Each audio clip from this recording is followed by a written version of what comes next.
Hello, everyone, and thank you so much for coming to tonight's Soho Forum event.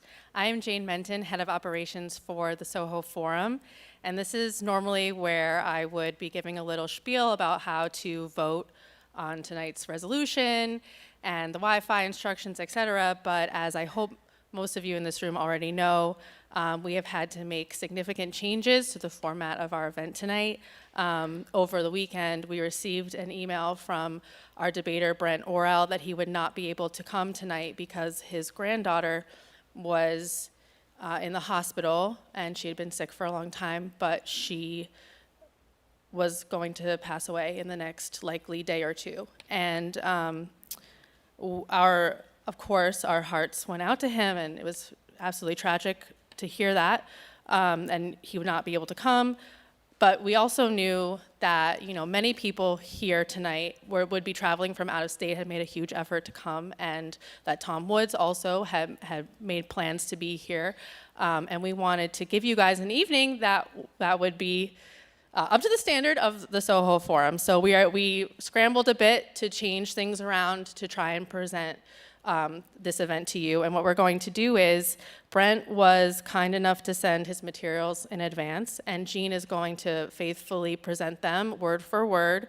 And then Tom Woods will be called to the stage to present his opening argument as well. And then we will have an extended Q&A in which we invite the audience to challenge Tom as much as possible, and challenge each other. And then we will not have a closing vote, so we will end by offering Tom the opportunity to do a summation, and then we're going to have our after party at which Tom will be doing signing and sales of his book, Diary of a Psychosis: How Public Health Disgraced Itself During the COVID Mania. So thank you again for being here, and now I invite Soho Forum Director Gene Epstein to the stage to take over for the rest of the evening.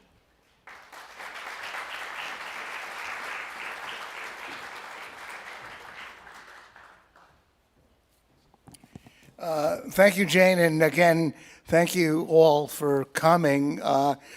This will be a kind of a hybrid evening, as Jane said. I felt confident that if it's just a Tom Woods evening, a lot of you would want to show up. On top of that, luckily, Brent Orrell did prepare his initial statement, which I am going to read word for word along with his slides. So Tom will have something to respond to, but clearly we cannot call this a debate because then Brent will not be here to respond to Tom and have the back and forth. But we will have then that kind of hybrid. Tom will be taking his time to deliver his initial statement as well as his rebuttal, and then we will take it to questions. Again, also thanks for coming out on the second night of Passover. I guess you had your Seder last night and don't need another Seder tonight. This will be the second night of Passover for us all to discuss this very important issue. We are grateful to the Reason Foundation for making much of this possible. They handle our video and audio and all our administrative matters. We don't really exist as an organization. We simply under the umbrella of the Reason Foundation. And here to say a few words, Reason Editor-at-Large, Nick Gillespie.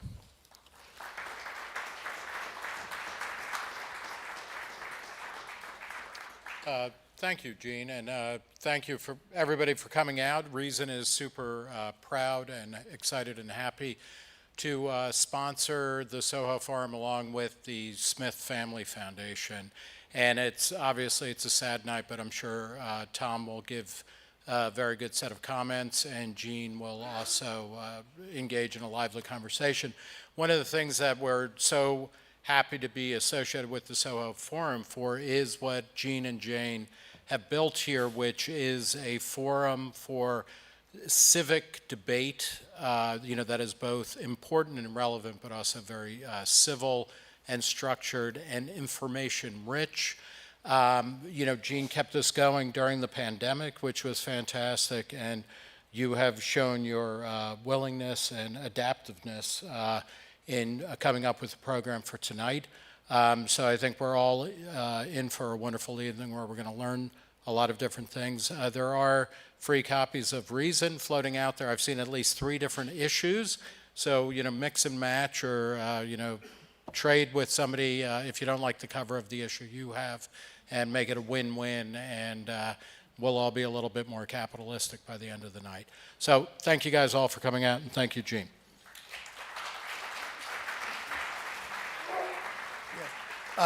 Yes, I have noticed that there are many more debates available online and on YouTube, and I think that's wonderful. We're sort of mutually supportive. A few distinctive things about the way I structure the Soho Forum is that it's always one against one. I have a strong belief that one against one is the way to structure it. Each side is responsible for the side that person is taking and can't lean on the other. I think that it generally leads to a better outcome when it's one against one. We also structure the time. And in addition, we have the second mission of the Soho Forum, which is to have the after party. And you are all invited. Tom will be there to do book signing and sales. I know he's a very gregarious guy on top of that, so I think you'll enjoy spending time with him. That's another part of it. Everybody gets to meet the debaters. We don't charge any special premium for that. So I want to begin by reading the statement that Brent Orrell sent along with the slides. Let me make sure. Can I have the first slide, please? That's right. Okay, and then I'll be able to control it. And I will be reading word for word the initial statement from Brent Orrell. Remember that he's defending the resolution. Government-imposed restrictions during the COVID pandemic were prudent and essential. Brent Orrell.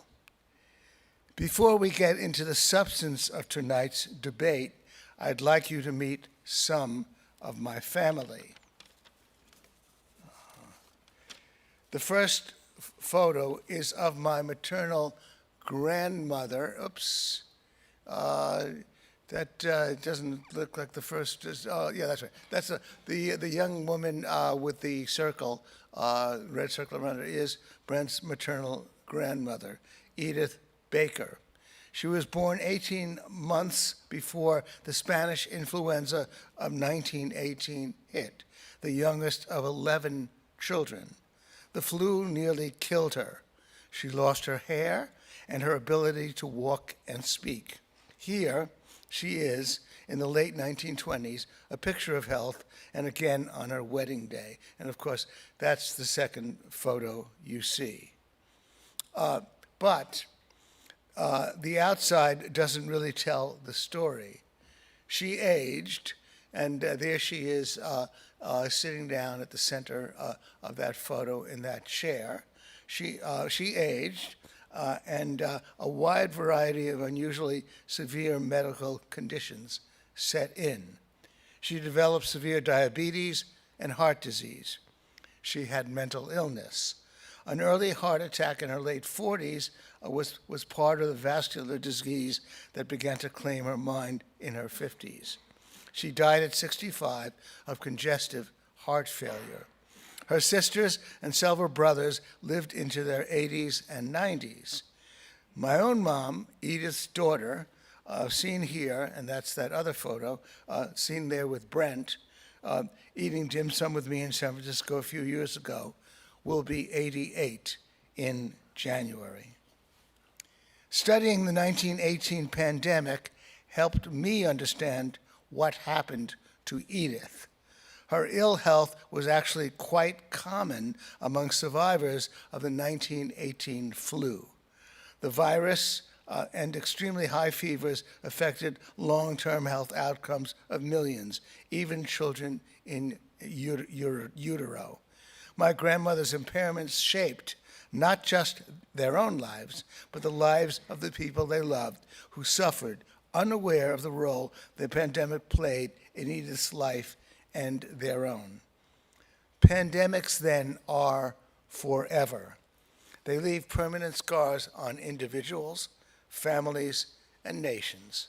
In 1918, a much poorer nation at war and with far more primitive medical knowledge had to soldier through the pandemic, often at a very high human cost. We had no choice. We meet tonight in the wake of another pandemic. In 2020, however, we had both the wealth and the technologies we needed to contain, treat, and eventually defeat the virus.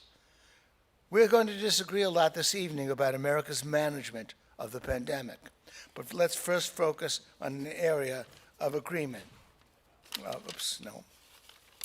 In an interview on his book, Diary of a Psychosis, Tom Woods argued that the economy is not just stock prices, but rather an interconnected web of human activities and relationships. I agree completely, and more importantly, so did Adam Smith. Smith's understanding of economics is foremost anthropological. In his masterwork, The Theory of Moral Sentiments, Smith observed that human beings have an innate tendency to truck, barter, and exchange. This tendency gives rise to markets that expand over time, creating higher and higher levels of economic opportunity and well-being. Economies, then, are human social behavior writ large, a product of our intelligence, culture, and dignity as persons with free will and inalienable rights, interacting in a way that is both self-interested and altruistic. Because these preferences and behaviors are immutable, we should only reluctantly and cautiously interfere with them. We are meant to be together and free. Being apart and unfree is painful and damaging. Historically speaking, wars and pandemics are the biggest and most important exceptions to the general rule of non-interference in human sociability and free exchange. Why is that?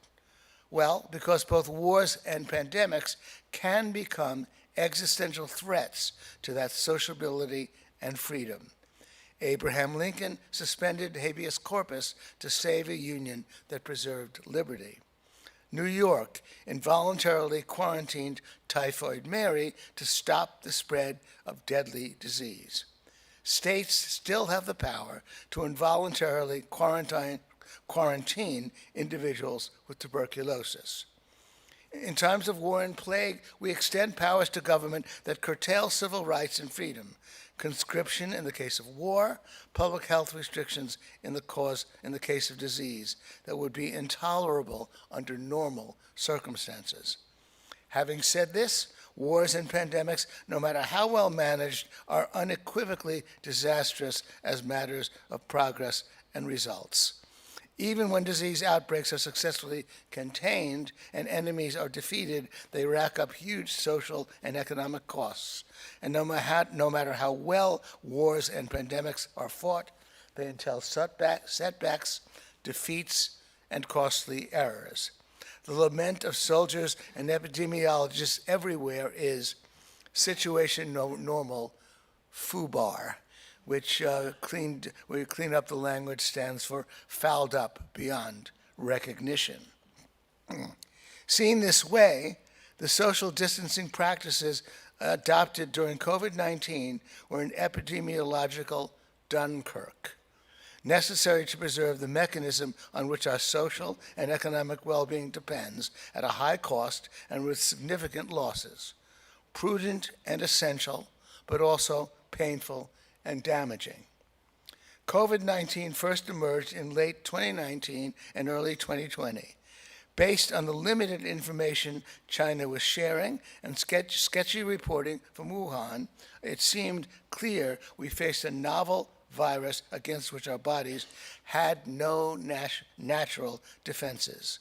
COVID-19 appeared to be more infectious than its predecessor, SARS-CoV-1, was making it harder to contain, and we could see from northern Italy's experience that COVID's ability to spread rapidly could overwhelm health systems.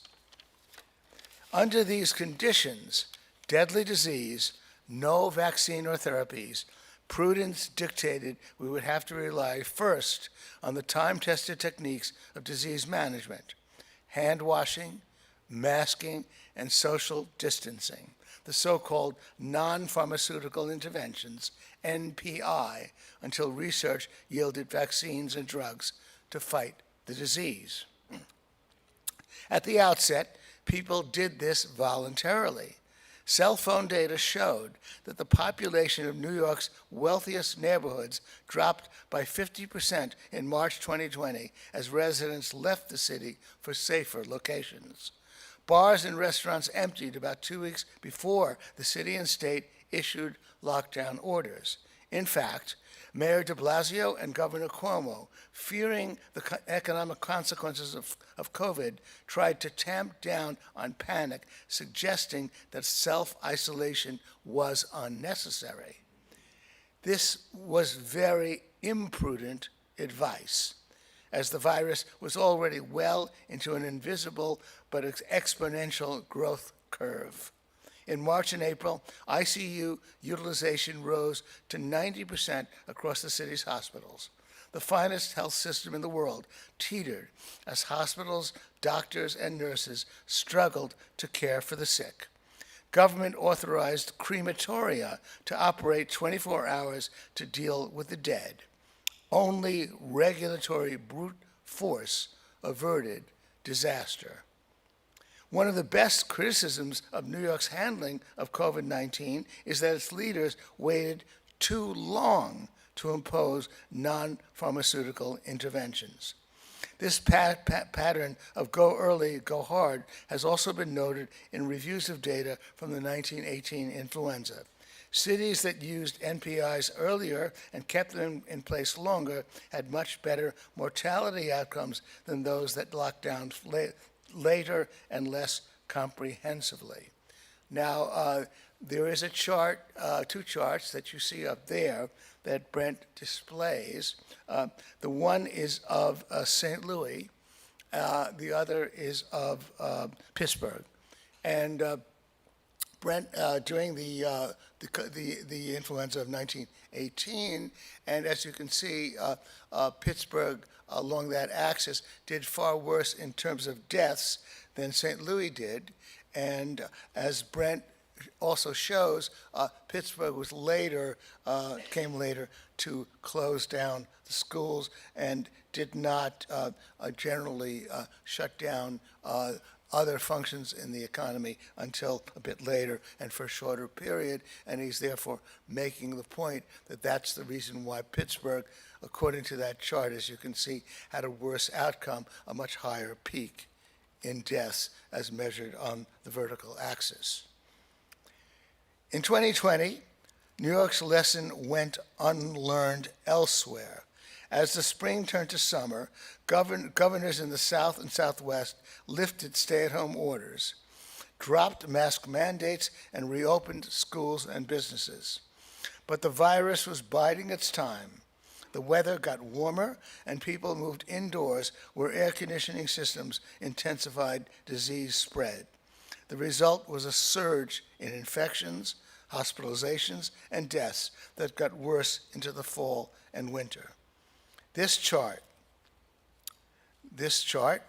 which shows the COVID-19 deaths per 100,000 in America's bluest and reddest counties, the places NPIs were used the most and the least aggressively, tells the story. The blue is supposed to represent those counties where there were some more severe NPIs, non-pharmaceutical interventions. As you notice, it is true that the blue is higher in the initial phase, but then that blue line, as you can see, is lower in subsequent period. And the red lines, the counties that are red lines where, as Brent would argue, they were looser with respect to lockdowns, had much higher incidences of deaths. And difficult to read the horizontal axis, but it spans from January 1st, 2020 to January 30th, 2022. So that's the point he's making, that at least in those three subsequent periods, those red counties where he says the lockdowns were less severe did worse in terms of deaths, in terms of outcomes. The differential outcomes could hardly be more stark, he says. This policy division between jurisdictions that were willing to follow public health guidelines and those that rejected them persisted for the balance of the early pandemic period. Best estimates say these policy choices, along with the mutation of the virus, were responsible for as many as between 185,000 and 250,000 preventable deaths. Deaths, I might add, that fell hardest on the most Republican areas of the country, which would, of course, be those red counties on this chart. So, if pandemic closures were prudent, what made them essential?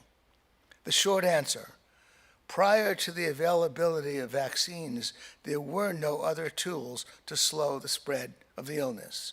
We lost over 1 million people and saw millions more infected. Doing less with social distancing policies would have driven infection numbers up even further.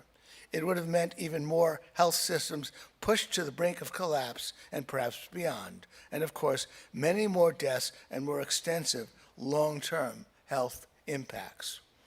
Add to this the stratospheric economic toll of the COVID-19. COVID reduced U.S. life expectancy by 1.5 years, creating 6 to 10 trillion in economic losses.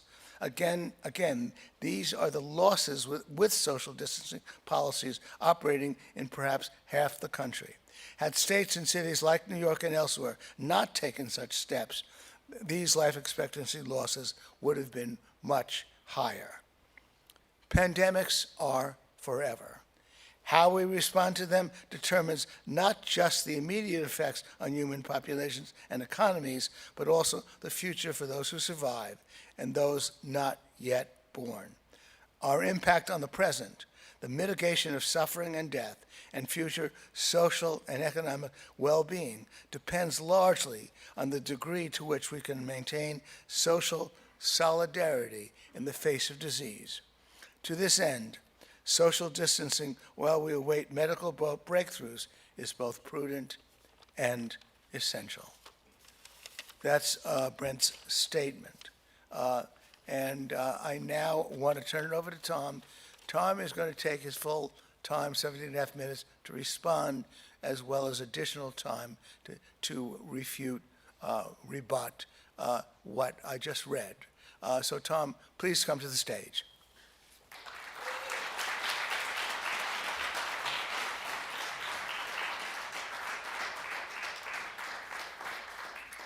Okay. Thank you, ladies and gentlemen.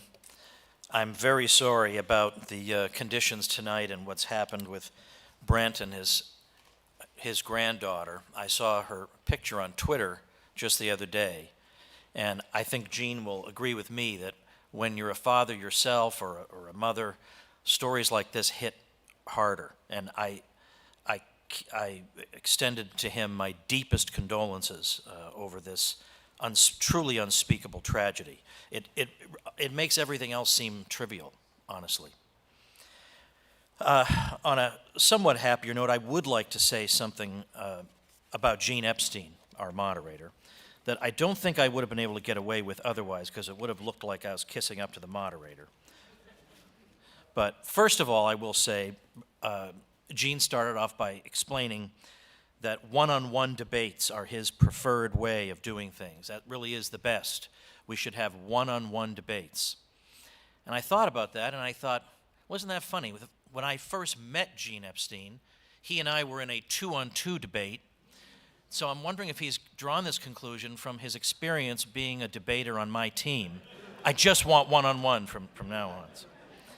The other thing is, I do want to say, and I say this from the bottom of my heart, that what Gene is doing alongside the Reason Foundation with the Soho Forum is really a light in the darkness, because as everybody in this room knows, we are extremely divided these days and have been for a number of years, to the point that it's very hard to have civil discussions because people have concluded that an innocent difference of opinion just doesn't exist. It's you're a terrible person.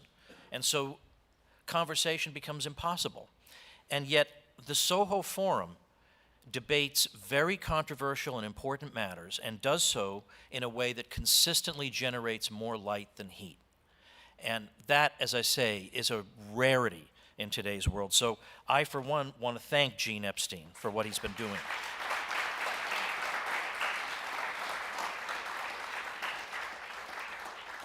All right, so I think I'm more or less implicitly integrating my response to Brent's statement via Gene, although I may add a little bit more in the Q&A portion. So beginning in March 2020, people around the world were told that people in places who obeyed the so-called public health guidelines, so lockdowns, masks, capacity restrictions, and the like, would have relatively good results, while the stupid and selfish science haters who disregarded the guidelines would surely get what was coming to them. This moralizing narrative that the regime fed us does not survive a glance at the overwhelming majority of the data and the charts, of which I spent the past few years compiling more than I can count. Not models, not speculation, not extrapolation, but the actual experiences of real people and places. It was already clear from the early contact tracing study in Iceland in the late winter of 2020 that schools were no danger, and at a time when people were being urged to stay home, studies involving Google mobility data, so some of the cell phone data that Brent mentioned. I'm going to say Brent instead of Gene, you understand?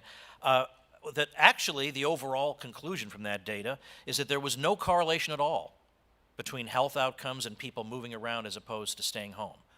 I realize that may seem counterintuitive, but there just isn't. We've looked at it, and there's no correlation. But let's start with two outstanding examples, because there was a country that was left out of the discussion. In fact, I understand we primarily tend to think about our own country, but I think it can be useful to have a global perspective on what just happened to us. So I do want to talk about Sweden. So think back to March 2020. Sweden, for the most part, proceeded as normal, and we now know it had the best excess death rate numbers in Europe. The best. It outperformed everyone. Now, if I had asked lockdowners in March 2020, what will happen in Sweden if the government doesn't lock down society and impose masks on everyone? Do you think they would have said to me, oh, Sweden will probably have the best results in all of Europe? Of course not. And in fact, we don't have to speculate, because the internet is forever. Sweden is going to be a killing field, a bloodbath, an example to the world of what not to do, you name it. But as I said, Sweden, the country that the political establishment around the world roundly condemned for not imitating everyone else, had the best excess death numbers in all of Europe. Apparently the COVID measures weren't essential, because the European country that most ostentatiously refused to impose them ended up having the best results. Now, if we lived in a normal country, we'd all be talking about how this was possible and how our own public health establishment could have gotten things so wrong. But we don't, so we don't. Throughout these years, you and I were urged to listen to the experts, a phrase that's difficult today to utter without a snicker. But the experts had no idea what was going on either. In early 2021, for example, White House COVID advisor Andy Slavitt was asked on MSNBC, of all places, why the numbers for California and Florida were so similar despite their drastically different policy responses, and it's downright astonishing how flat-out bad his answer was. Quote, "There's so much of this virus that we think we understand and we think we can predict that's just a little beyond our explanation," unquote. So you got that? He has no answer. This was one of the alleged experts you were expected to follow. Drain your savings, miss your surgery, cancel everything that brings you joy, and when it does no good, let's keep on doing it, which is what he also told MSNBC. Anthony Fauci assured us that states that obeyed him would have better results. Everyone assumed those would be drastically different results, that places refusing to comply would face downright catastrophic numbers. That's just not the case. And when you adjust for age, and I personally think we should also adjust for obesity, it's dramatically not the case. When Fauci was asked why there weren't corpses lining the streets after Texas reopened, his response was, quote, "Maybe they're doing things outdoors," unquote. I'm being charitable when I call that a non-answer. All we wanted was for somebody to say, this is hard to understand, and we're not even sure that the things we're recommending make any sense. We're just trying the best we can. I just wanted something like that. In Japan, they did get something like that. In Japan, one of their experts, I'll never forget, said, quote, "Even the experts don't understand the reason," unquote, when trying to account for how well Japan did. Japan did not follow the quote-unquote pandemic preparedness recommendations, even though if you look back before 2020, nobody was calling for society-wide lockdowns. Japan ended up doing pretty well. In the US, everybody had an explanation. Oh, it must be the masks they wore. Like it's got to be the religion. They go back to the religion every time. It's the masks, it's the lockdowns. Okay, but they didn't have a very strict lockdown, so then what else was it? Well, then it must have been the masks. But the problem was, at the time people were predicting that Tokyo would be a disaster area, they were already wearing masks, so you can't have it both ways. Well, it turns out I had somebody on my show. Now that the episode is in the can, I can say it. Not worry about offending the guy, it's years ago, but I had Dr. Eric Topol on my show, and he said the reason Japan did well is that the government shipped masks to everybody, 50 million masks, and that's why they did well. What he didn't bother to find out about was everybody in Japan laughed at those masks because they were accidentally the wrong size. They sent children's masks to everybody. Nobody could fit them, so they weren't used. But because we've assumed a priori that these things work, we just assign that explanation to places like Japan. Now, California and Florida, back to the US, they really do constitute an important case study. Because again, suppose if I'd asked in March 2020, what will happen if California locks down heavily and Florida is more or less laissez-faire? What would the response have been?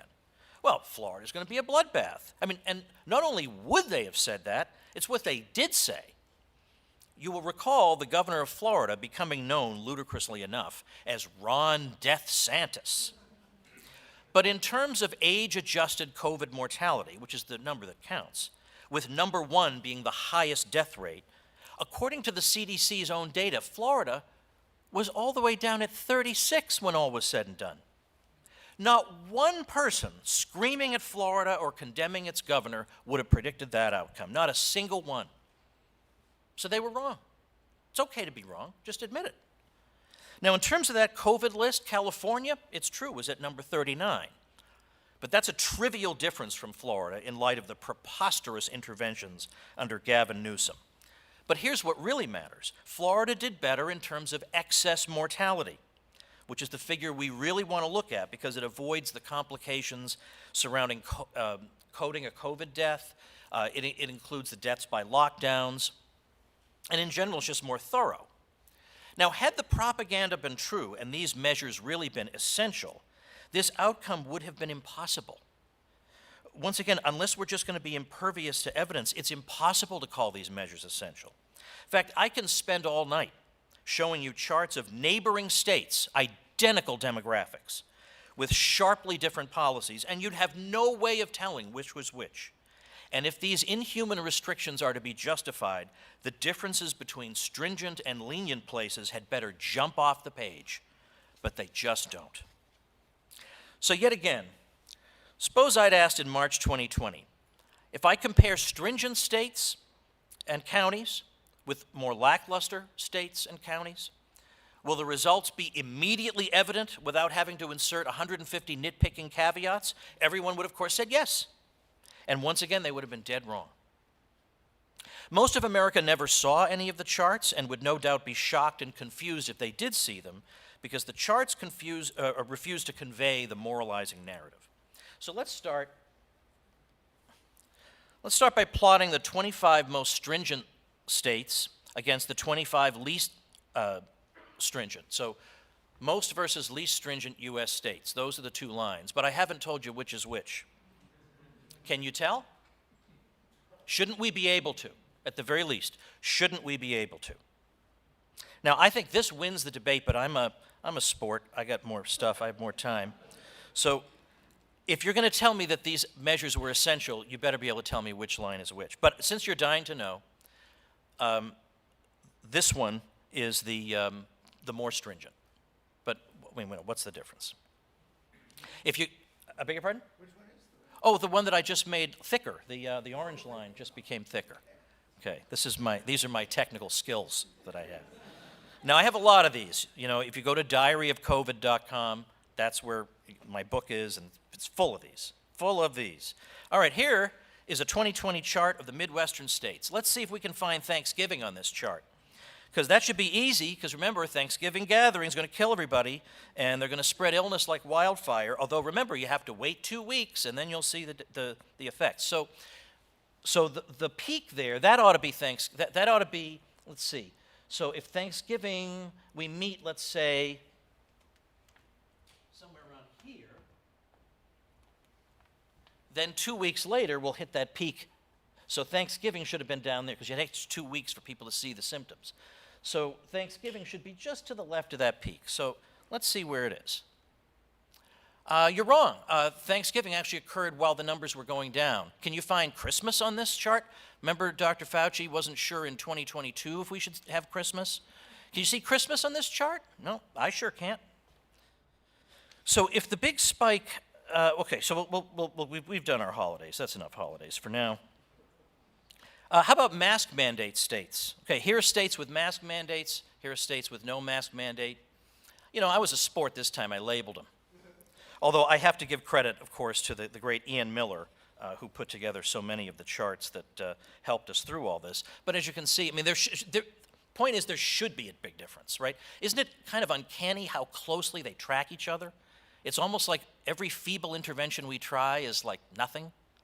Well, let's keep going. If you're not convinced of that, how about, here are two neighboring states, very different COVID policies. I'm not indicating to you which ones they are. And yet, look at this. The curves are, I mean, essentially identical. And I'm sure this is not what most Americans would expect to see in a graph of these places. So I'm going to show you which one is the more locked down one. That one. The purple, that's California, and red is Nevada. If I added Arizona to this chart, it would look the same. So Arizona had the fewest of the three in terms of restrictions. Nevada was in the middle. Nevada's a purple state, I guess appropriate enough, and then California. And yet, you look at them and they all look like this. They all look like this, despite our feeble interventions. We're going to talk about Iowa in a few minutes when we gear up to Iowa. Poor Iowa. The Washington Post called Iowa the state that doesn't care if you live or die. So wait till you see the incredible numbers with, but notice, by the way, if we look at these Midwestern states here, it's like they all, because remember, the moralizing narrative is if you follow the rules, the numbers will go down. But if you're a stupid, anti-science stupid head, then the numbers will go up. But isn't it weird that across all these states, everybody seems to disobey at the same time, then obey, then disobey again? I mean, like, what are the odds of this? I mean, it's almost like it has nothing whatsoever to do with our behavior. All right, well, I'm setting the stage here for my Iowa slide, telling you that Elaine Godfrey at The Atlantic wrote an article in November 2020 and saying, quote, public health experts predicted another big surge after the holidays, but it never came. Okay, so they admit it didn't happen. I went back to those experts to find out why. Now, isn't that classic American media? I went back to those experts who had no idea what was going on. I want to ask them for the answer. So she goes back to those experts, and she wrote a follow-up article. It's unbelievable. The things people will do to defend their religion is beyond me. She wrote a follow-up article called Iowans were scared into taking the virus seriously. Now, here's what she means. She solved the mystery. Public health officials in Iowa had done such a good job panicking about a surge that they managed to get people to change their behavior. They scared them into changing their behavior. You know what the problem with that is? The simultaneous decline in many other places. So we're supposed to believe that Iowan public health officials back around the holidays of 2020 scared people so much that the scariness spread all the way into North Dakota, South Dakota, Nebraska, Minnesota, Missouri, Illinois, Montana, Wyoming, Colorado, and Kansas, all of which had identical curves and declines in their numbers with no change in public health messaging and no change in the public's behavior. Again, it's almost as if our behavior has nothing to do with this. The alleged experts also tried to claim that Iowa's November mask mandate had also helped to bring their numbers down, but again, it's special pleading. There were simultaneous declines in all other places with all different policies. All right, so now back to Iowa, the state that doesn't care if you live or die. Well, one of these states is the one that doesn't care if you live or die. Let's see if we can figure it out. Okay, anybody want to bet his life on the answer? That's Iowa, right there. There was a thick line before that was just the average, but this pink one, that's Iowa. So Iowa, in other words, is indistinguishable, right? There's nothing particularly outstanding about Iowa, but of course you know the Washington Post, a year later, issued a solemn apology to the people of Iowa. Of course not. You know how our society, there's no apology.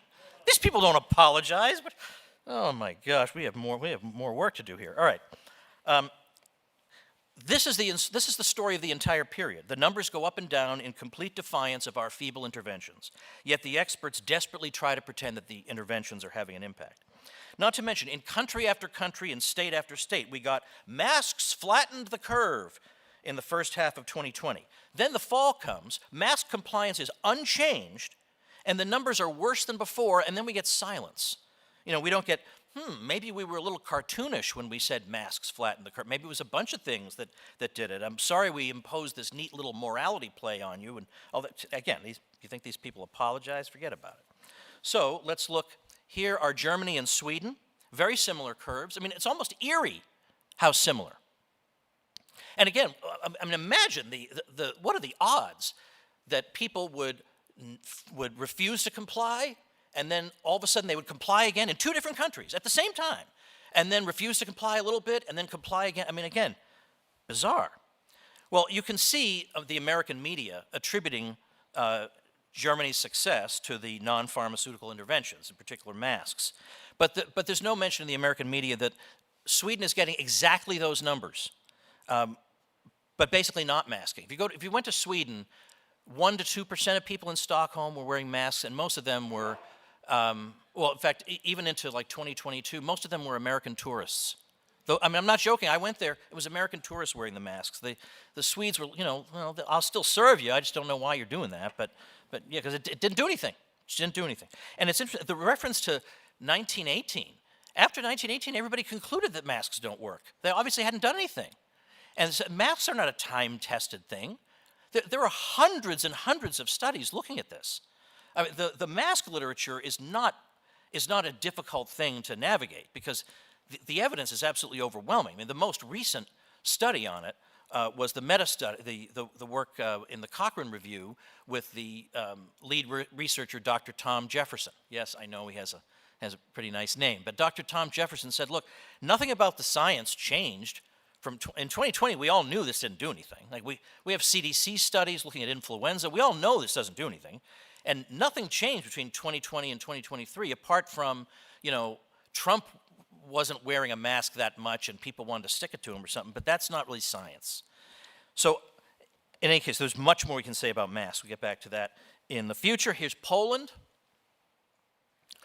This is very typical of an Eastern European country, early mask mandate, and then of course in the West we get, well, look at this, they conquered it with masks, and if we weren't all a bunch of dum-dums, we would do the same thing, but we all hate science, and we're all burning the scientists or whatever. And this is not a good argument, because as you can see, there's also the right-hand side of the chart. This happens time and again. Such and such country, the Czech Republic, smashed the virus because they applied science and we're too stupid. That lesson over and over and over, then you'd get the right side of the chart and no media outlet would revisit that and say, okay, obviously there's more to it than that. You know, sorry we insulted you and called you an idiot. I mean, obviously we don't really know what's going on here. Never, never. That thought would never occur to them. Here's the Czech Republic. And again, you can see Czech Republic has life-saving lesson for America. Wear a face mask. Okay. And then you see what happens with the Czech Republic, and there are no follow-up stories. Nothing. Nothing. So, and then I might add just very quickly on the mask question, the Cochrane Review, which is the gold standard. I mean, this, at the end of this, it's impossible to conclude anything other than it is irrational to be doing this. But they found no benefit, and even when you wear one of those suffocation masks that are sometimes called N95s, no benefit. And remember too, Bavaria and Berlin actually mandated N95s, and if I had their chart up here, which I have in my book, you'll see you cannot tell the difference between Bavaria and Berlin and the rest of Germany. You cannot tell. Okay, so maybe there's some, this is kind of like somebody who tells you, I can speak 25 languages. And you say, oh my gosh, that's astonishing. Can you speak one of them for me now? No, and I will never speak any of them for you. You know, okay, I mean, maybe you speak them, but I see no reason to believe it. All right. During these creepy and irrational years, there was plenty of competition for the George Orwell Award, but making at least my personal top 10 is the American Academy of Pediatrics, the AAP. Without so much as an acknowledgement of the European experience, where they were not masking toddlers, the AAP had a case of childhood mask fanaticism to the extent that they systematically removed references on their website to any previous suggestions they might ever have made that babies might need to see human faces. So anything mentioning the importance of faces in child development, including a page called FaceTime and Emotional Health, and a description of how adults can enrich infants as young as 4 to 5 months old that involves repeated reference to facial cues and expressions, is now gone. Because I'm sure the science just dramatically changed, just like that. That's deranged, okay? This is not normal behavior. So you see that those of us who didn't go along with this, we're not evil people who want to do rain dances to make it rain. We're just looking at the charts, you know? I don't have a medical degree, but I have a brain, and I can read a chart. And it all amounted to nothing. Everything that happened during these years was put through the same moralizing filter. In October and November 2020, Lakers and Dodgers fans were blamed for a spike in cases that occurred in Los Angeles County. Yet the same spike occurred in San Diego.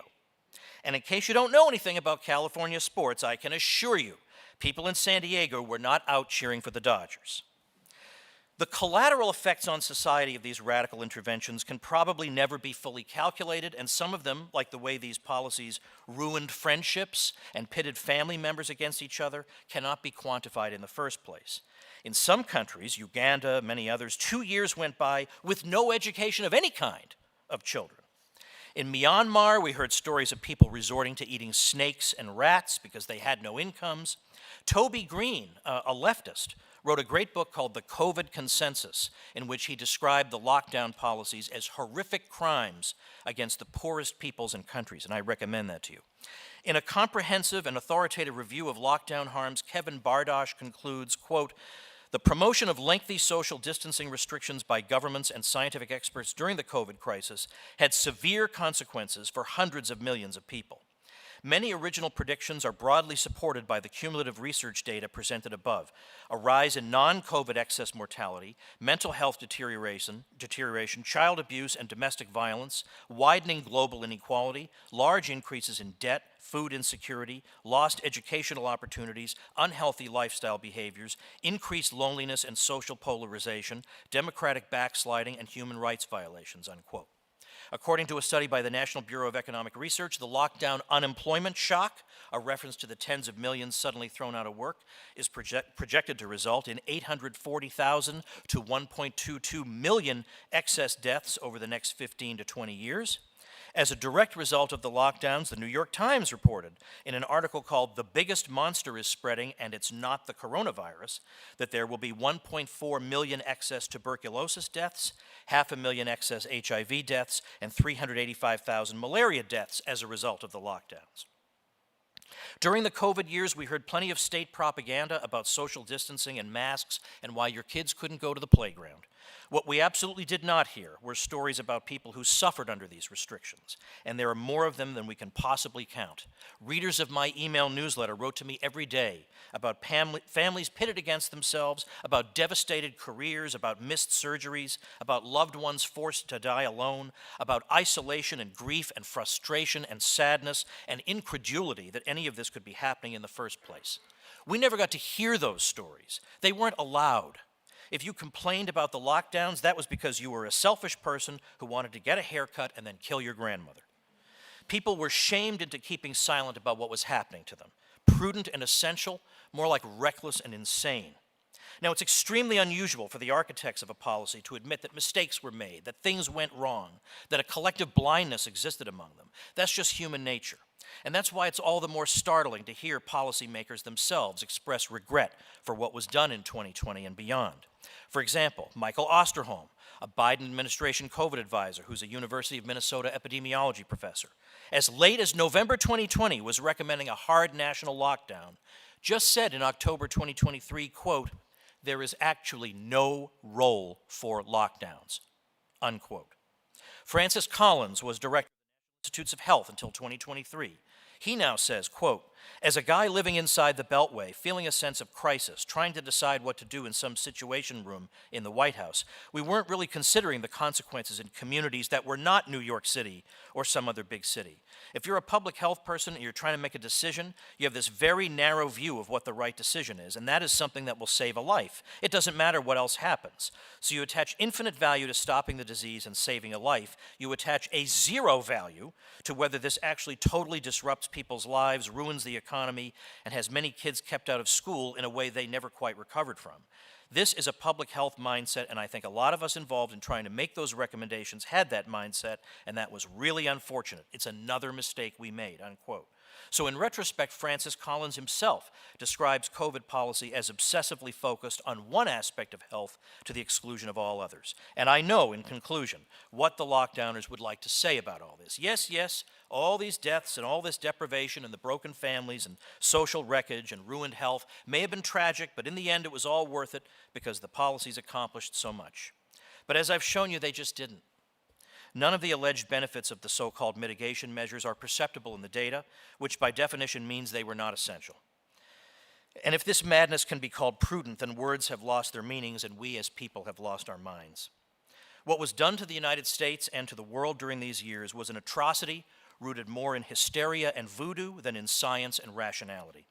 To this day, we continue to pay for these terrible decisions in countless gruesome ways. These measures should be condemned on scientific, practical, and moral grounds and in the strongest possible terms. The bipartisan American establishment deserves not our thanks and congratulations, but ridicule, moral outrage, and contempt. Thank you.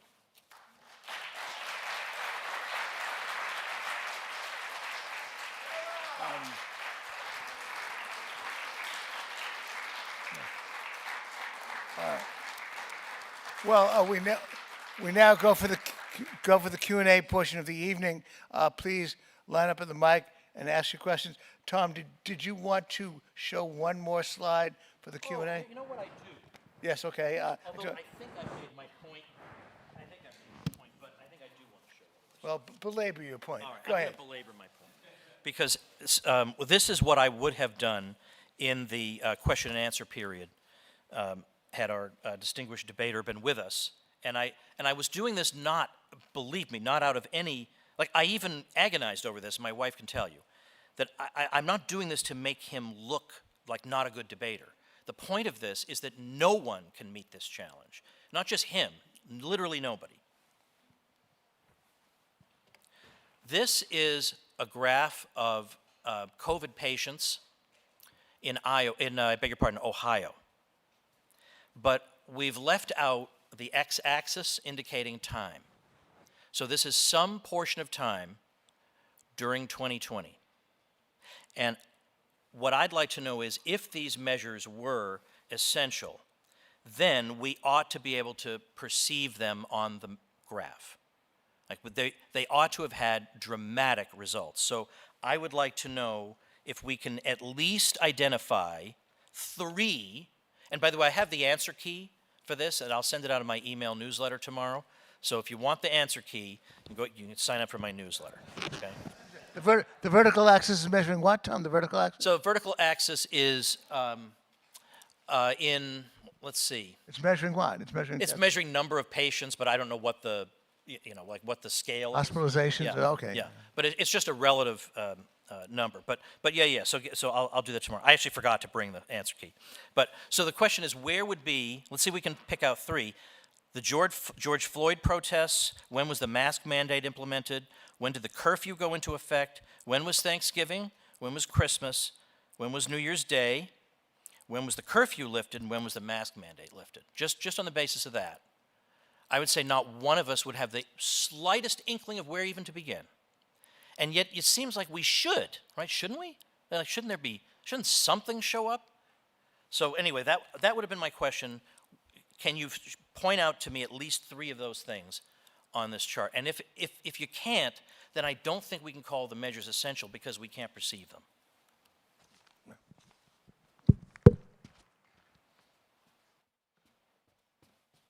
Okay, well, I guess we know what the answer is in that case.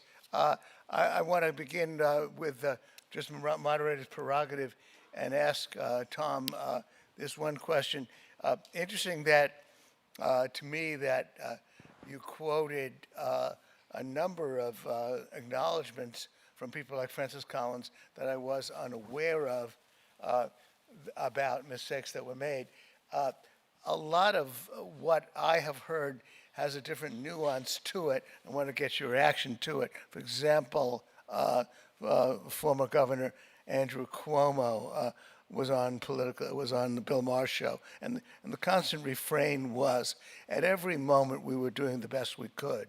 Based upon what we knew, what we didn't know, we were doing the best we could. And the question is, do you think that that's not a good excuse? Do you think that is a good excuse? That they were simply, we were all a bit confused, we groped, we tried the best solution. Can you then say to Francis Collins, well, you did the best you could, you were perceiving what was going on, now you know you were wrong, so you got a pass? Or would you say alternatively, no, there were lots of times when you should have seen that these measures were harmful and did no good? So which would it be on balance for you? For Fauci, for Cuomo, or for any of them we might mention?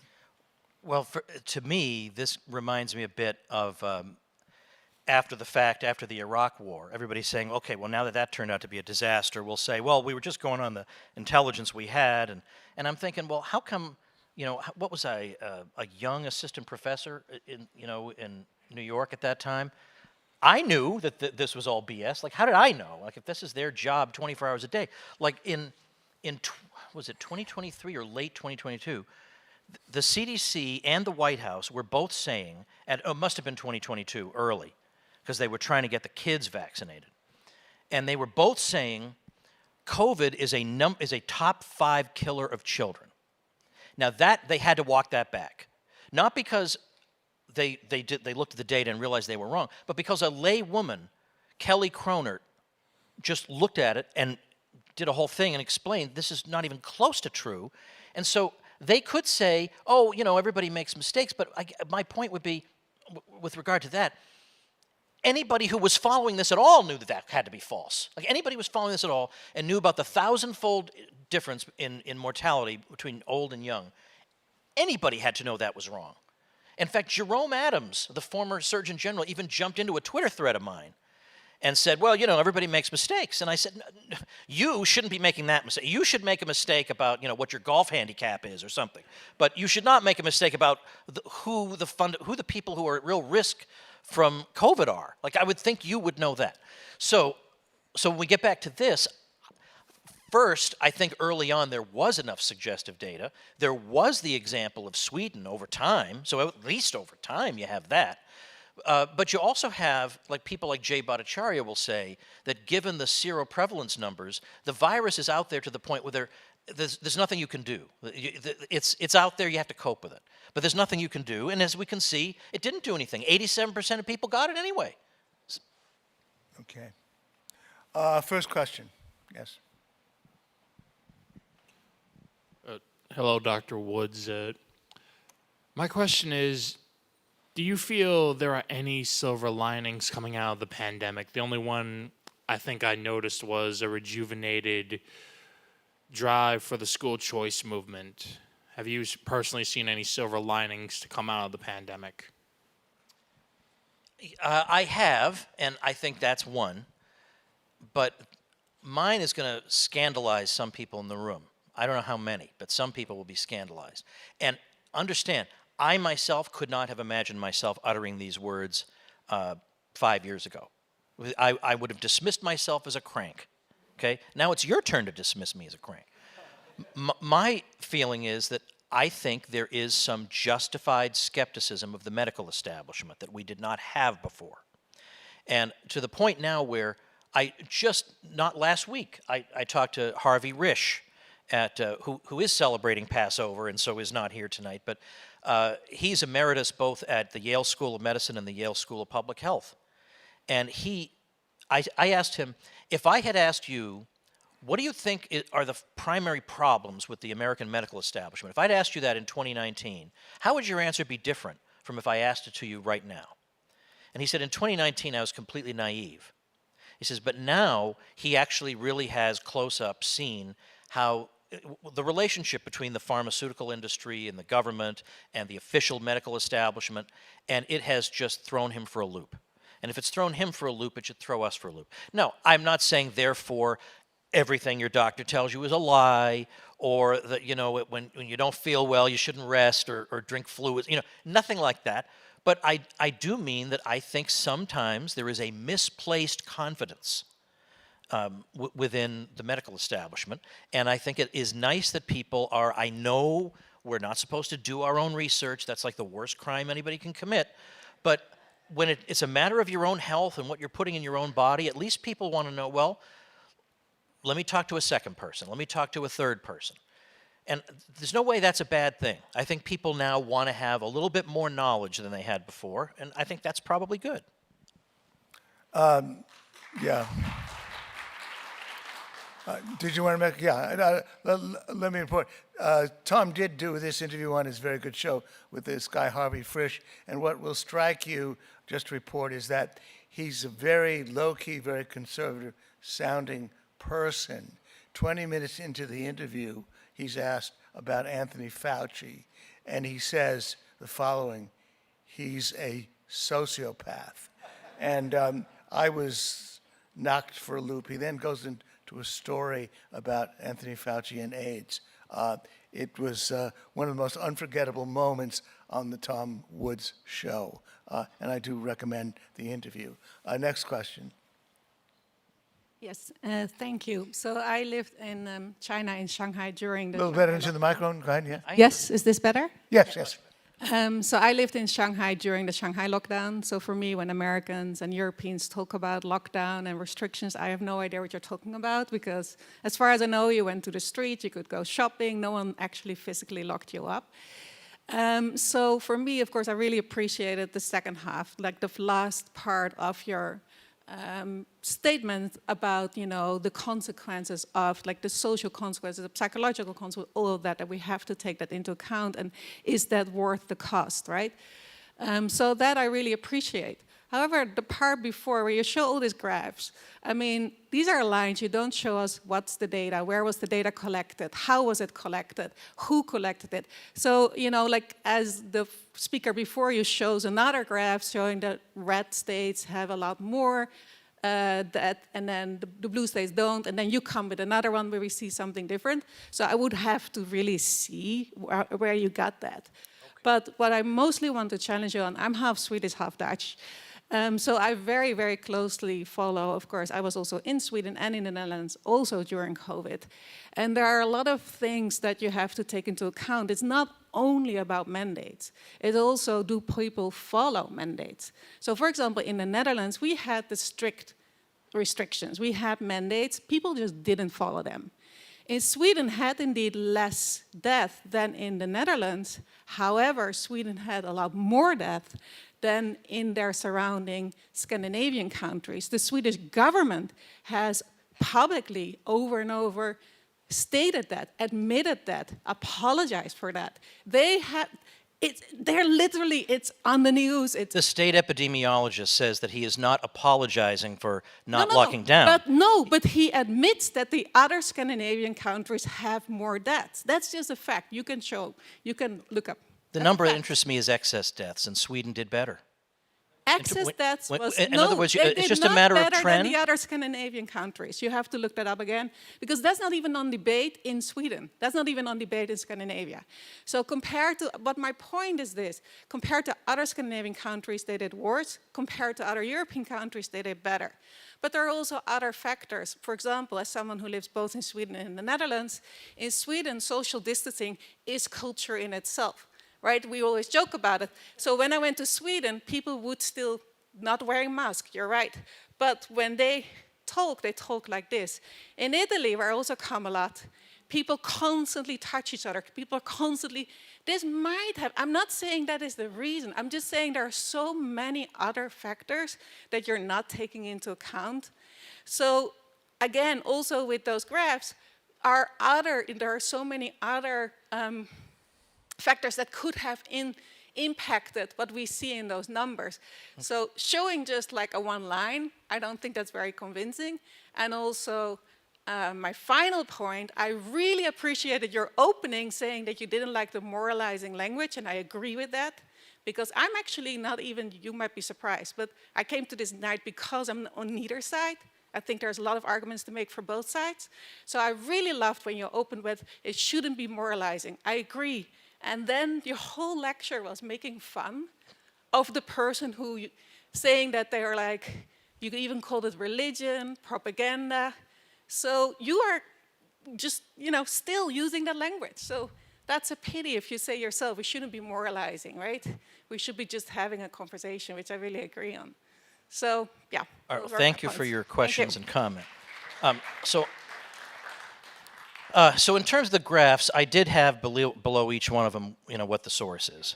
Now, yes, I guess you could see what would happen is people would say to me, do you have a chart on such and such that I can show my friend? Because my friend is denying that the numbers are going down in Iowa. And I would say, but like even the Washington Post admits the numbers are going down in Iowa. So like what could I possibly do to get through to somebody like that who just refuses to acknowledge anything? But I would send the odd chart here and there, but what I would say to the person first is, I would say, you tell your friend, if I find you a chart from an absolutely unimpeachable source that we both agree is unimpeachable, and it shows the opposite of what you expect, will you at least slightly modify your opinion?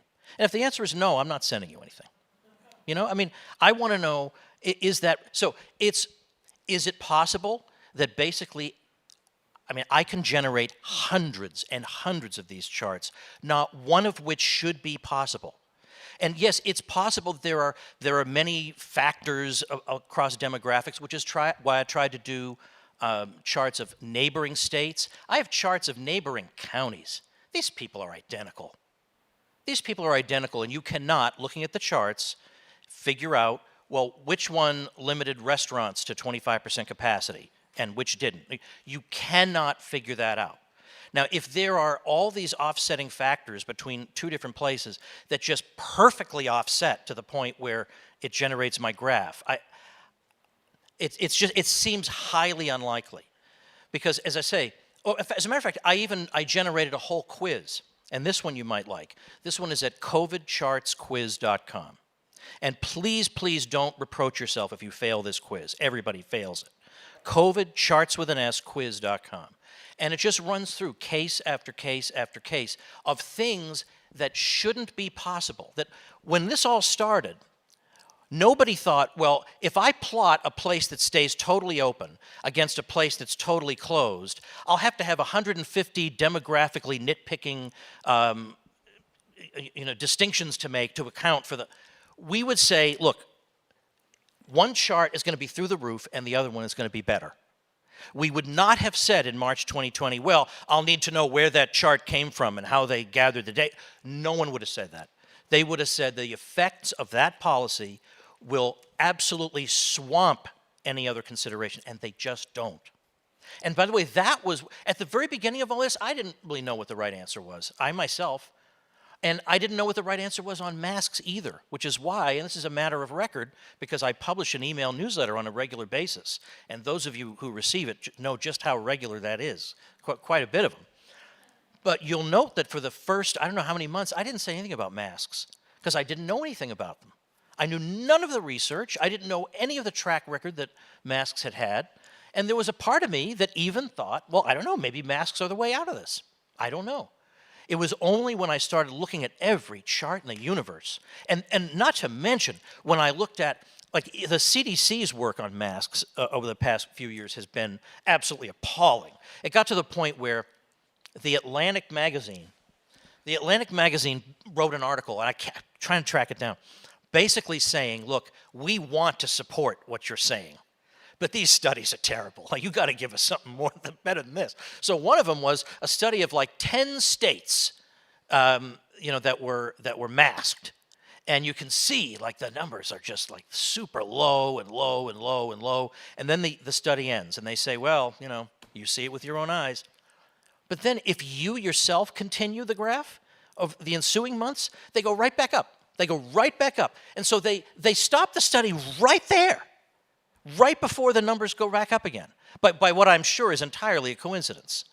So now you don't have to be as cynical about the CDC as I am, but you have to admit that's sloppy. And then never to comment on this again, never to go back and say, now wait a minute, for the sake of public health, we need to alert you that masks are not as effective as we indicated in this study. Because as you can see, with no change in public usage of masks, the numbers have shot back up. We never heard anything again.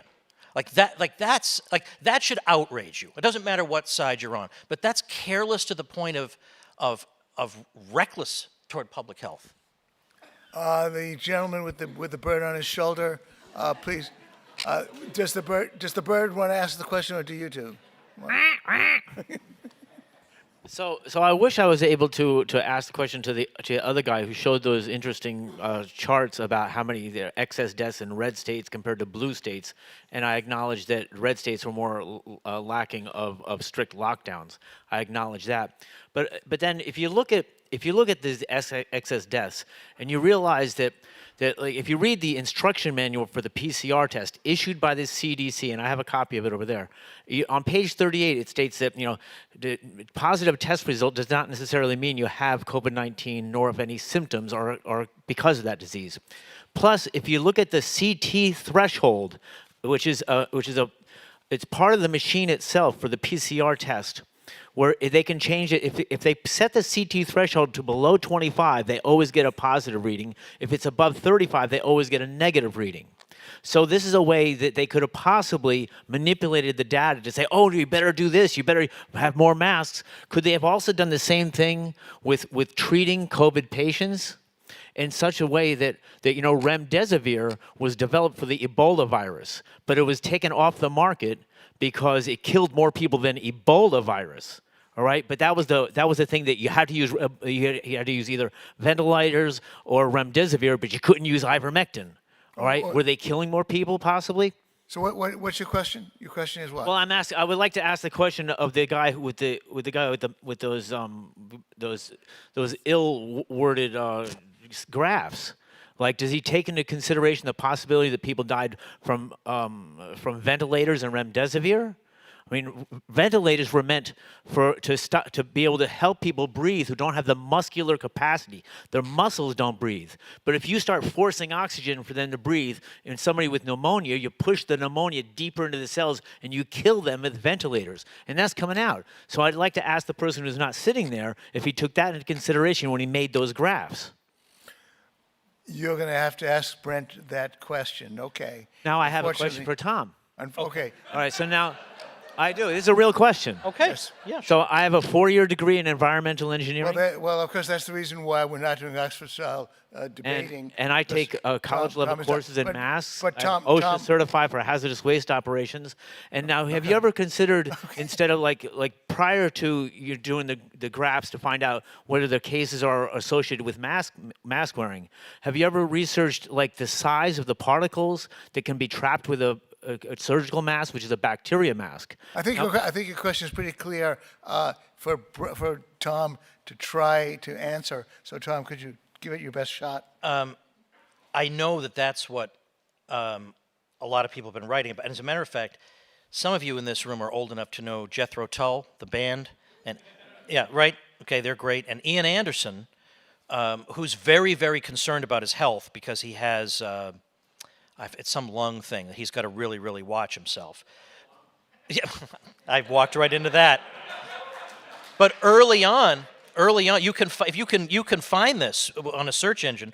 Ian Anderson was obviously angry that he wasn't able to tour anymore, and so he wrote up a full proposal that he wanted to send to politicians in the UK, and he goes into exactly this question about, well, okay, so here's what the typical mask looks like, and here's the size of the thing, and could it. And I remember looking at that thinking, holy cow, Ian Anderson is much smarter than I gave him credit for. But, no, I mean, I haven't looked into that, even though I know that a lot of critics of masking say there's no way these masks could possibly be effective, like if they weren't effective against influenza. And that is, by the way, what the literature absolutely definitively shows that masking is not going to do anything against influenza. Then if it's not going to do anything against influenza, it's not going to do anything against this. For that very reason. Next question. I'm 28 and I know Jethro Tull. Yeah. But quick question. It's very clear that pumping money into the economy will increase inflation rates. It's basic economics at that point. Why do you think we saw a delay in the inflation rate during COVID and where a lot of the government spending ramped up right away in early 2020, and we saw it increase and continue all the way until 2021, and we didn't see inflation really hit high numbers until really 2021 was. Okay, I'll give an answer, but I know that Gene would have a better answer. But my thinking is that the issue of price inflation is not simply a matter of supply, like supply of money. The other side of it that we sometimes neglect is demand for money, demand to hold money. Now, when you say demand for money, people think, what? Demand for money is infinite. I'll never have enough. But that's not what economists mean by demand for money. If you won a $10 million lottery, what would you do with it? You'd probably go out and buy a fancy car. That proves you don't have an infinite demand for money, because you don't want to just roll around in it all day. You want to get rid of some of it and exchange it for things.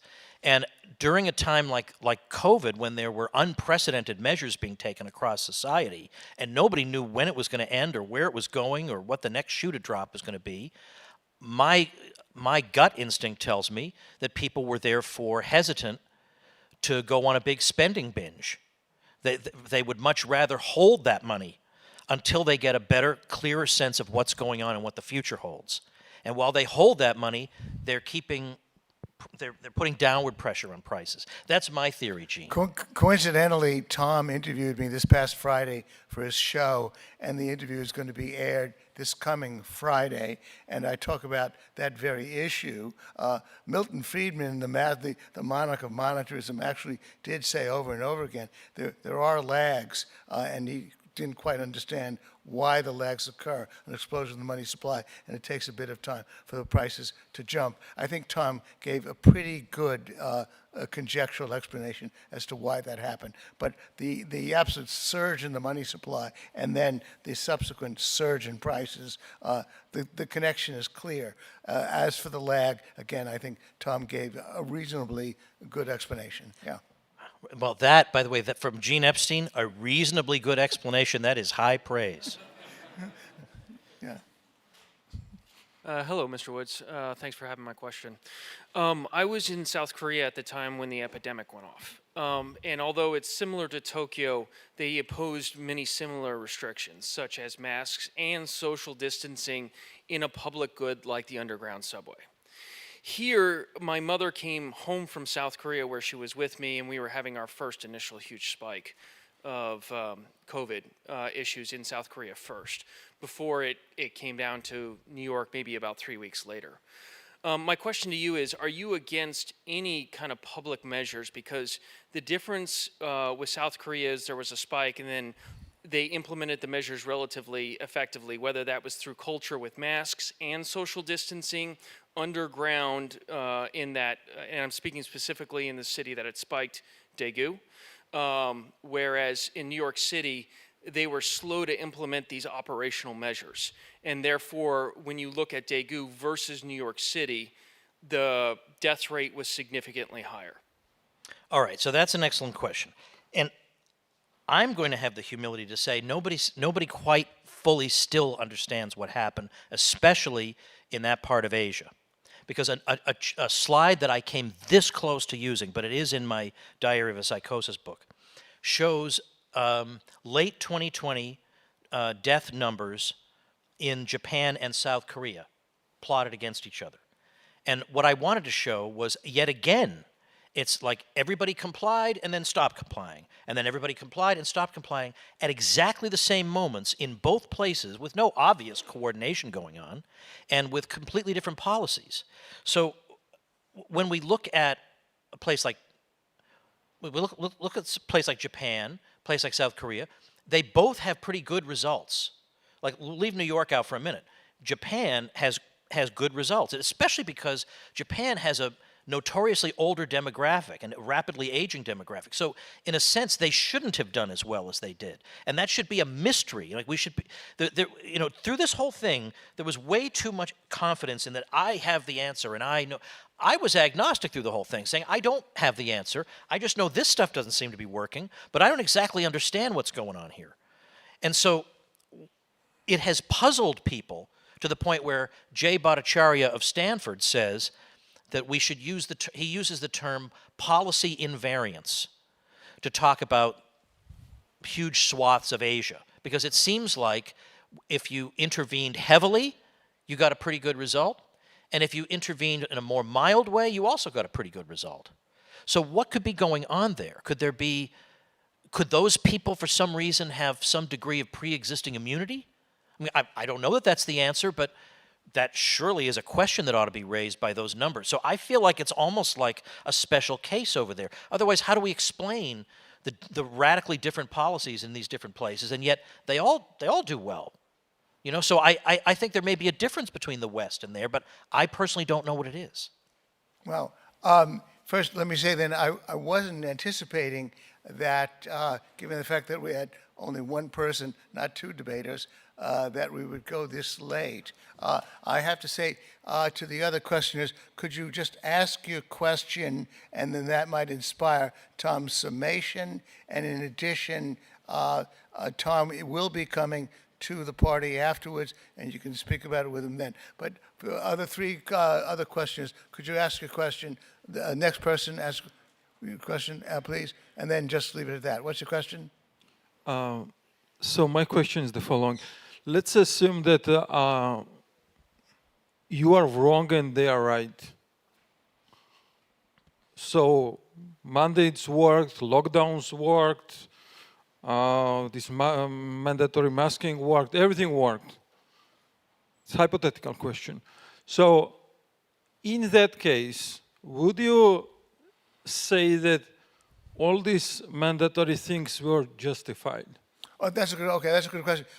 That Tom is going to have to save that for his summation or for later. Next question. We just don't have time, Tom. If you're going to do a summation. Well, come to the party. I'll answer anything you want, including, by the way, if you're wondering Your what question, this... go ahead, please. Oh, no, hold on. I have to say this, Gene. Yes. If you're wondering what's on my sock, it's tacos. And I was saying, I can't believe I wore these stupid taco socks. And my wife said, well, that'll give them something to taco about. I thought, oh, no. All right, go ahead. One of Tom's best jokes of the evening. Okay, your question, please. All right. Something I noticed is that your charts looked at data at the state and national level, whereas your opponent's chart, which came to a competing conclusion, looked at data at the county level.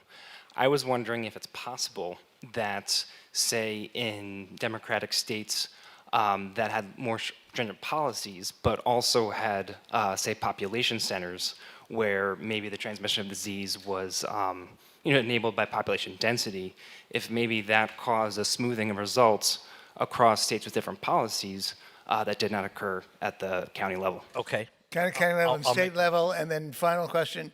Yes, sir?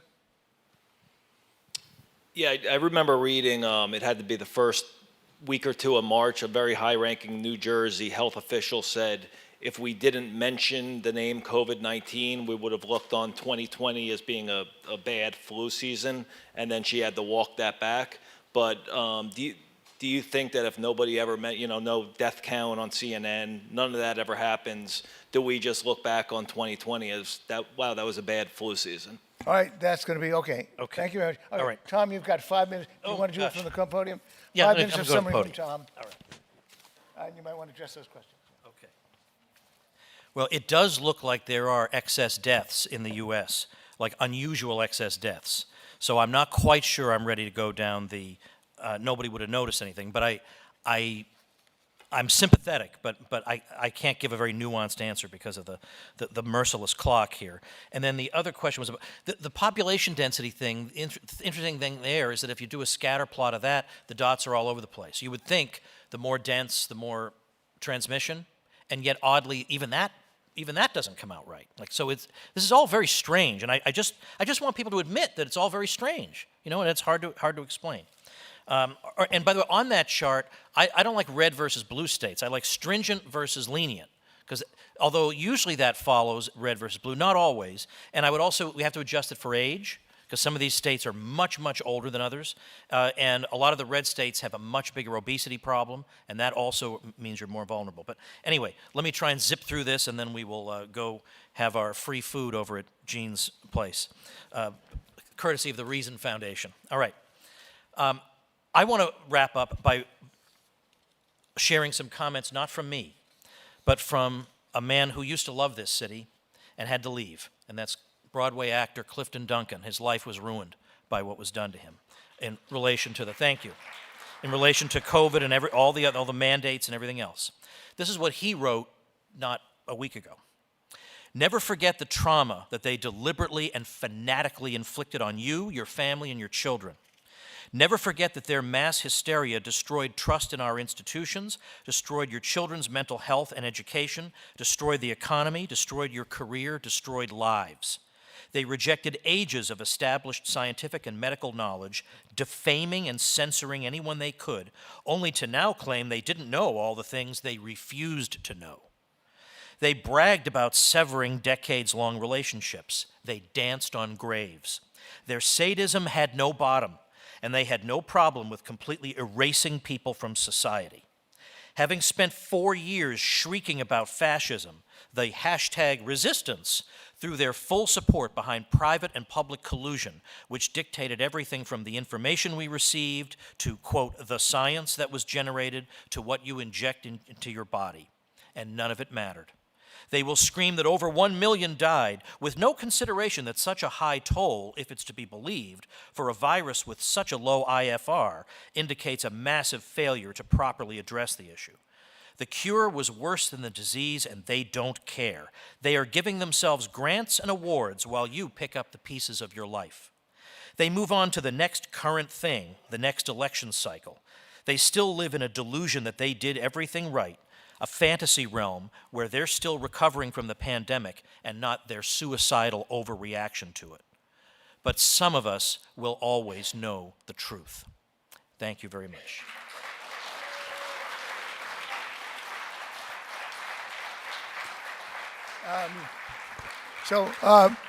Thank you, Tom. And one final announcement. I do recommend that you go to thesohoforum.org, where all our future debates are listed and where you can buy tickets. Our very next debate will be on May 20th, Monday, May 20th, and it will be between Alan Dershowitz and Glenn Greenwald. And we are going to have it at Symphony Space on 95th Street and Broadway, which has over 700 seats, but it's already selling out. So I do recommend that if you want to hear these two go head to head, then you should rush to your computers. I'm going to tell you in a moment what it's going to be about. Yes, sir. Alan Dershowitz, we wanted him to come, and he kept changing his mind about what resolution he wanted to defend. He now lives in Manhattan, and he said at the last minute, no, this is the one I'm going to defend against Glenn Greenwald, who said yes. Dershowitz will take the affirmative on the resolution. The United States should strike Iran's nuclear facilities. So Iran is very much in the news, and these two guys are guys with immense followings. And so if you want to go, I do recommend you buy tickets. It will be on 95th and Broadway at Symphony Space. Others of our debates are being advertised. We're going to have a number of debates relevant to the election. We have Art Laffer of the Laffer Curve fame, who is willing to argue that we should all vote for Donald Trump in November. And he is going to go head to head with whoever becomes the presidential nominee from the Libertarian Party. I also have David Stockman, who is for RFK Jr., and he immediately said yes. He is going to defend RFK Jr. as the guy we're supposed to vote for. That will be another debate on a separate occasion, and he will go head to head with whoever becomes the vice presidential candidate of the Libertarian Party. So we're going to be discussing that kind of issue. Laffer was kind of funny. He wrote me that. He said, I'd like to do it. I wish I could debate somebody who favors Joe Biden because I like you libertarians and I hate to argue with you. And I told him, look, you probably will be better off arguing with libertarians because they at least want to listen to you. The Bidenites are probably not too interested. So I think I convinced them to come. And so those will be two debates we will have in the fall. And now let the party begin. Tom will be going over to 55 Great Jones Street. That's 2 blocks uptown. Many of you know where it is. Follow me. I think, Tom, you can find your way there. Follow you. Okay. All right. Don't get lost. It's up. It's actually 3rd Street. It's called Great Jones Street. It's 3rd Street, 55 Great Jones Street. I hope to see you all there. Bring your $20 bills, Tom. Is that it? A $20 bill for Tom's book. And that's cheaper twice the price.